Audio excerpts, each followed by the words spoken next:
now especially is everything's grown to order. We don't carry inventory. We don't have excess. Every single crop at our farm is pre-sold, relatively speaking.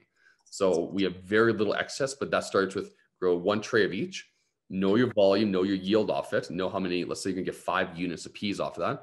Don't oversell 5 units. But if you sell out of those 5 units, great. Next round, another tray of peas. Then you can order from a chef for a pound of peas. Great. Now add another tray in. So we just kept adding trays in as we grew. And this is where I think for me, it's not a bad thing to sell out. It tells them, hey, we sold out this week. We'll get you in the next round. But this goes back to our original method of 10-day cycles. If I sell out, I'll have it ready in a week and a half. If I sell a basil and I don't have any more going, it might be 2 weeks, might be 3 weeks, right? So this is why we focus on short-term crops. We can get product out a lot quicker, and we can adapt and become better farmers and troubleshoot quicker, all those aspects, right? So we only grew to order, and it really allowed us to have very little waste. If we can keep our costs down, we could keep our cost to our consumer down, and that was it.